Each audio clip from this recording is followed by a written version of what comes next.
Davis College ginanap ang Intramurals 2025. GSTC PFO, jobs ng UMDC, isinagawa ang kaunang World Mental Health Day 2025. 25 minor de edad ang nasagip ng mga otoridad sa pagpapatupad ng curfew sa Digos City. ICI Executive Director Attorney Brian Pusaka nagsagawa ng aksyon ukol sa flood control project. India at China muling sinimulan ang flight affairs matapos ang 5 taon. Canadian-American baseball star Freddie Freeman bida sa Walk of Home Run innings. Muling binuksan ang bahay ni Kuya para sa PBB Celebrity Collab Edition 2.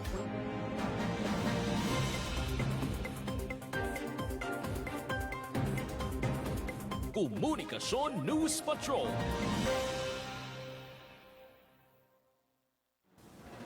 Magandang araw Pilipinas, magandang araw Digos City. Ngayon ay araw ng Miyerkules, ika-29 ng Agosto, taong 2025. Ako ang inyong tagapagbalita, Mary Grace Maranga. Tutok na community sa 30 minutos na paghimay ng mga maiinit na balita. Ito ang Komunikasyon News Patrol. Lubos ang galak at saya ng mga taga-UMDC sa matagumpay na pagtatapos ng Intramurals 2025 sa temang Panulundun Magani Valor, The Legacy of All Who Are Brave na ginanap mula noong ika-22 hanggang ika-25 ng Oktubre nitong taon. Para sa karagdagang detalye, narito si News Patroller Roda Alcaide. Sinimulan ang pagdiriwang sa isang makulay na parada na pinangunahan ng Colors UM Band, Marching Band, ROTC officers 1st at 2nd class, varsity, faculty at staff, council CDSG at CSO, at mga kalahok mula sa iba't ibang departamento na may dalang kani-kanilang mga banner at kandidata. Nagbigay naman ng mensahe si Dr. Tassie G. Mirales, VP Branch Operation, upang formal na maumpisahan ang UMDC Intramural 2025. Ipinamalas ng mga estudyante ang kanilang mga talento sa pagsali sa iba't ibang paligsahan tulad ng literary contest, e-games, sport competitions, vocal solo, cheer dance, hip-hop dance, quarter at ang pinakaabangan ng lahat ang mutya ng UMDC 2025. Hindi nagpahuli ang bawat departamento sa pagpapakita ng galing at talento upang makamit ang inaasam na kampyonato. Uminit ang sigawan at hiyawan ng mga taga-suporta habang ipinakita nila ang kanilang buong suporta sa kanilang mga kalahok. Sa gabi ng koronasyon, dagsang mga manunood upang masaksiyan ang pagkawagi ni Hailey Yvonne Villela mula sa Department of Teachers Education na itinanghal bilang mutya ng UMDC 2025. Sa huli ng selebrasyon, dumalang mga mag-aaral sa Student Night na siyang pinakihintay ng lahat upang magsaya sa tagumpay na pagkadaos ng Intramural. Tunay na ipinamalas ng mga mag-aaral ng UMDC ang diwa ng pagkakaisa, sportsmanship at camaraderie na siyang tunay na kahulugan ng Intramurals. Para sa Komunikasyon News Patrol, ako si Roda Alcaide, Isang makabuluhang pagdiriwang ng World Mental Health Day ang isinagawa ng GSTC, PFO at jobs ng UM Digos College upang palakasin ang kamalayan ng mga estudyante tungkol sa mental health. Para sa karagdagang detalye, narito si News Patroller Prince Ferolino. Sa layuning mapalakas ang advokasya ukol sa mental health, pinangunahan ng Guidance Services and Testing Center kasama ang Peer Facilitators Organization at Junior Association of Psychology Students ang pag-alala sa Unified World Mental Health Celebration. Ang selebrasyon ay sinagawa upang magbahagi ng kamalayan sa mga kabataan hinggil sa mental health awareness noong October 28, 2025 sa Dr. Luisa E. Tenio Gymnasium. Layunin ng seminar na patatagin ang kaalaman ng mga mag-aaral tungkol sa mental health at kung paano ito mapapangalagaan. Alinsunod sa Sustainable Development Goal o SDG 3, Good Health and Well-being. 3 tagapagsalita ang nagbahagi ng mahalagang kaalaman hinggil sa mental health awareness sa loob ng UMDC Gymnasium at Audiovisual Room. Bukas ang aktibidad para sa lahat kaya ito'y dinaluhan ng mga psychology students mula sa Coriaso College at UMDC. Isa sa mga dumalo si Wendell O. Tanyo mula sa Coriaso College. Nang siya ay tinanong kung ano ang kanyang mga natutunan mula sa aktibidad, ito ang kanyang naging tugon. Unang-una sa lahat, ako'y lubos na nagagalak sa isang oportunidad na ibinigay sa aming organisasyon at bilang isa sa mga mag-aaral na napili na sumali sa seminar na ito. Maraming bagay na tinalakay sa seminar na ito at isa sa mga bagay na aking lubos na ipagmamalaki at nais kong ibahagi ay ang mental health ay hindi lamang isang bagay na dapat nating ibaliwala. Nabubuhay tayo sa isang sa kapanahunan na kung saan ito'y isang bagay na kritikal at dapat nating tangkilikin. If every feeling should be valued and acknowledged. It's okay not to be okay, according to Sir Ryan earlier. However, what we should do is to have an open arms and acknowledge that mental health issues are not just ka-OA-han. It's not just being OA, but it's about you being human. Mga mag-aaral tayo at tayo'y nakaka-experience ng iba't ibang bagay. Sa eskwelahan tayo mag-aral, sa bahay tayo isang anak, at isang malaking bagay na ating unawain na it's okay for us to feel stress. What's important is to always have someone for you to listen to. Therefore, we can empty those feelings, those draining moments, those stresses that we have by having someone to talk to. So I'm really glad and really thankful that I was one of the few chosen students from 4 years of college to join in this kind of event, because it really reminded me that in life, in stresses, in storms that we encounter in our life, we always have someone to listen to and to talk to. Layunin ng seminar na palawakin ang kaalaman ng kabataan hinggil sa pangangalaga ng kalusugang pangkaisipan at matutunan ang maangkop na paraan upang maaksyonan ang mga problemang may kaugnayan dito. Para sa Komunikasyon News Patrol, ako si Prince Ferolino, inyong tagapagbalita.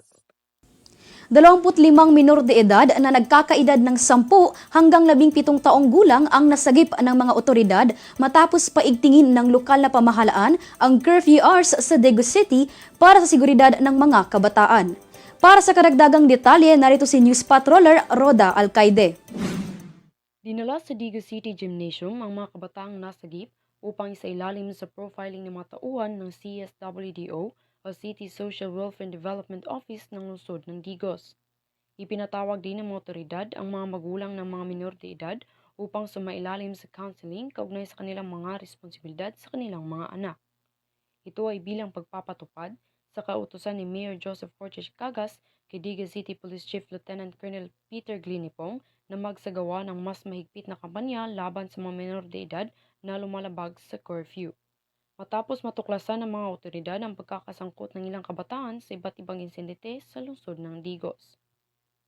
Ang hakbang nito ay bunsod ng sunod-sunod na insidenteng kinasasangkutan ng mga estudyante ng Dagu City National High School, kasama ng City Social Welfare and Development Office o CSWDO sa pangunguna ni Elmi Vivas na nakipagtulungan ng pulisya at mga opisyal ng barangay upang masiguro ang tamang proseso sa bawat operasyon tuwing gabi.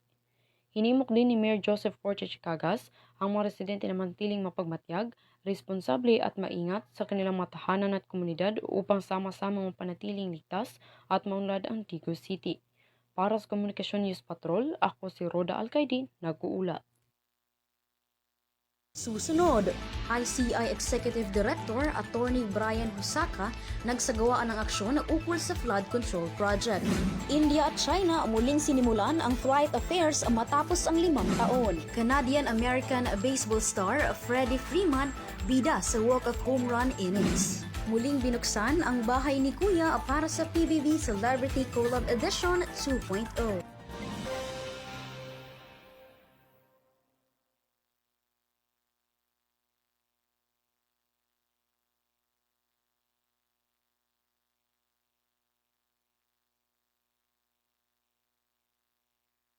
Student Affairs helps implement student discipline, instill values in the students, and foster camaraderie while preparing the students for competitions. It also encourages students to develop social and interpersonal relationships as well as leadership skills through membership in various campus organizations which are being supervised by faculty and non-faculty advisors. Among these are the college student government and all the accredited academic, religious, civic, and social student organizations. The Office of Student Affairs is responsible for releasing the Good Moral Certificate for employment, PNP requirement, PRC or board exam requirement, scholarship, transfer of school, and other purposes. The Office of Student Affairs is also responsible for giving clearance for replacement of ID for the following reasons: lost ID, burned out or damaged ID, change of academic program, returning student, and change of status. For more information, you can visit the Office of Student Affairs located at the back of the UMDC Gymnasium.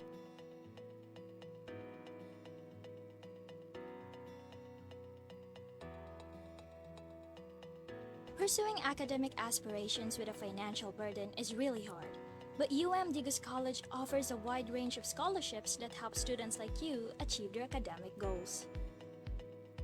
Whether you are an incoming freshman or a returning student, financial assistance is within reach, and availing these scholarships is easier than you think. All you need to do is visit our student accounting office, where our friendly staff will guide you through the process. The Student Accounting Office is known to ensure correct and complete school fees assessment of students and also provide timely processing of scholarships and renewal of qualified students. Digus College offers scholarships based on academic merit, financial need, talents, dedication, and more. But make sure to meet all the qualifications before applying to ensure immediate approval of the desired scholarship. For more specific details, just visit the Student Accounting Office and discover how you can turn your dreams into reality with a scholarship from Digus College.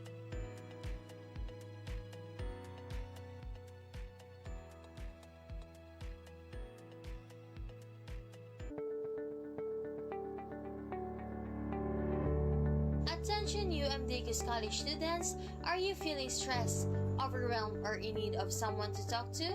Well, we've got great news for you. Counseling services are now available at the Guidance Services and Testing Center right here on campus. Our experienced counselors are here to provide you with a supportive and confidential space to discuss any personal, emotional, or psychological concerns you may have. Whether you're dealing with stress, anxiety, relationship issues, academic challenges, or anything else, we're here to help. Our counselors use a client-centered approach, working collaboratively with you to establish goals, explore options, and develop a plan for addressing your concerns. Booking a counseling session is easy. Simply visit the GSTC office during our operating hours or give us a call to schedule an appointment. And remember, your privacy and confidentiality are always our top priority. Information shared during counseling sessions is kept strictly confidential. So don't hesitate to reach out if you need support. We're here for you every step of the way. Digus College, where your well-being is a priority, book your counseling session today. Opisyal na pinaalam ng Independent Commission for Infrastructure na sa pagtungtong ng buwan ng Nobyembre ang target na simula ng investigasyon patungkol sa flood control project. Para sa karagdagang detalye, narito si News Patroller Shelami Sarno. Na ng lumalalang usapin ukol sa umano'y korupsyon sa mga flood control project, Setyembre 19 sa kasulukuyang taon, opisyal nang sinimula ng ICI ang pagbusisi sa mga dokumento, kontrata at implementasyon ng mga proyekto na may kinalaman sa nasabing korupsyon. Dagdag pa, nasisimulan sa buwan ng Nobyembre ang pagla-livestream ng kanilang mga pagdinig kaugnay sa kontrobersyal na flood control projects na iniimbestigahan dahil sa umano'y korupsyon. Layunin nitong tiyakin ang pagiging bukas at transparent ng proseso upang mabigyan ang publiko ng pagkakataong masubaybayan ang mga testimonya, presentasyon ng ebidensya at talakayan sa nasabing issue. Ayon kay Attorney Brian Hosaka, Executive Director ng ICI, importante na makita at marinig ng taong bayan ang bawat detalye ng pagdinig dahil ang pondo para sa mga proyekto sa flood control project ay nagmumula sa kaban ng bayan. Itinuturing ng ICI na mahalagang hakbang ang publiko at bukas na pagdinig upang maibalik ang tiwala ng mga mamamayan sa mga infrastruktura ng gobyerno at masiguro na ang mga proyektong pangkontrol sa baha ay tunay na makakatulong sa pag-angat ng kabuhayan at kaligtasan ng sambayanan. Para sa Komunikasyon News Patrol, ako si Shalami Sarno, Muling nagbukas ang sasakyang panghimpapawid sa pagitan ng India at China matapos ang 5 taon na hiatus. Para sa karagdagang detalye, narito si News Patroller Prince Ferolino. Binuksan ang madirektang biyahe sa pagitan ng India at China matapos ang 5 taon nitong pagkahinto. Kabilang sa mga unang pampasahirong eroplano ang Indigo Flight 6E1703 na lumipad mula sa Kolkata Airport sa India patungong Guangzhou, China, nitong Linggo alas 10 ng gabi. Itinigil ang lahat ng flight transaction sa pagitan ng dalawang bansa noong 2020 nang nagsimula ang COVID-19 pandemic na nagdulot ng mahigpit na restrictions sa mga biyahe. Sa parehong taon, tumindi rin ang tensyon sa pagitan ng India at China dahil sa deadly clash patungkol sa Himalayan borders. Ang balita na ito ay siyang kinumpirma ng spokesperson for the Chinese Embassy in India, si Yu Jing, sa kanyang post sa official X account. Direct flights between China and India are now a reality, saad ni Yu Jing. Ngayon, itinuturing ng parehong pamahalaan ang pagbabalik ng mga direktang flight bilang simbolo ng unti-unting pag-aayos ng diplomatikong relasyon ng dalawang bansa. Bukod sa pagpapalakas ng turismo at kalakalan, inaasahan din itong makakatulong sa pagmapanumbalik ng tiwala at kooperasyon ng dalawang pinakamataong bansa sa mundo. Ang mga susunod na linggo ay inaasahang magdadala pa ng karagdagang ruta kabilang ang New Delhi patungong China sa ilalim ng parehong airline. Para sa Komunikasyon News Patrol, ako si Prince Ferolino, inyong tagapagbalita.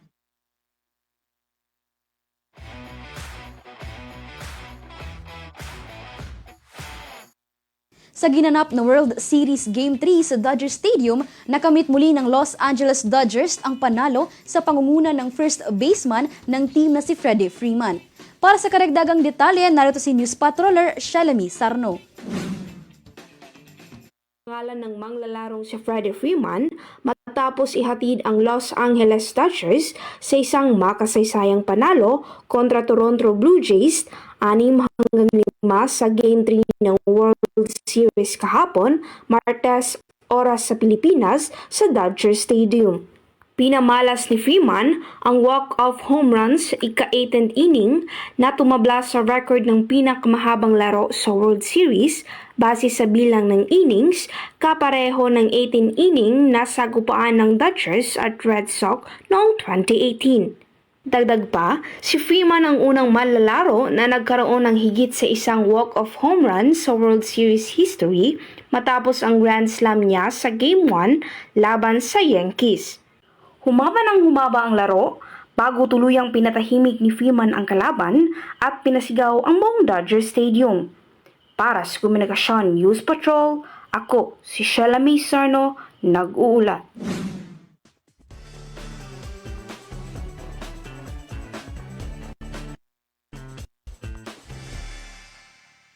Muling nagbabalik ang Pinoy Big Brother sa panibagong panahon ng pagtutulungan at kasiyahan sa Celebrity Collab Edition 2.0. Isang makasaysayang proyekto ng ABS-CBN Star Magic at GMA Sparkle na opisyal na ipinalabas noong nakaraang Sabado, ika-25 ng Oktubre nitong taon. Narito ang report. Tampok sa bagong season ang 20 Gen Z housemates na may edad 16 hanggang 20 taong gulang na layong ipakita ang kanilang mga kwento, talento at kakayahang harapin ang mga hamon ni Kuya. Nagpasiklab ang opening number na pinangunahan ng BGYO Star Magic at Cloud7 Sparkle na nagsanib puwersa para sa makabagong bersyon ng temang awit na kabataang Pinoy. Muling bumida ang pamilya ni Kuya sa pagbabalik ng show, sina Alexa Ilacad, Mavi Legaspi, Melay Cantiveros, Gabby Garcia at Bianca Gonzalez. Samantala, opisyal nang nagbabalik si Luis Manzano bilang host matapos ang ilang taong pamamahinga at sinalubong mismo ni Kuya sa confession room. Sa unang gabi, ipinakilala ang mga housemates, tig-10 mula sa Star Magic at GMA Sparkle. Kabilang sa mga unang pumasok sina Sofia Pablo, Joaquin Arce, Marco Massa at Carmel Collado na agad humarap sa kanilang unang task, ang Human Chain Challenge kung saan kailangang maipasa ng ligtas ang birthday cake ni Fred Moser sa podium. Nagmistulang simula ng bagong era ang edisyong ito, na hindi lang nagbuklod sa kapamilya at kapuso, kundi muling nagpatunay na ang kabataang Pilipino ay puno ng talento, tapang at puso sa loob man o labas ng bahay ni Kuya. At yet lamang ang mga balitang aming tinutukan ngayong araw. Huwag kalimutang mag-like, subscribe at mag-share sa ating social media pages para updated ka sa lahat ng mga kaganapan sa UM Digos College. At para sa tapat at malayang paghahatid ng mga balita, ako si Mary Grace Maranga. Magandang araw.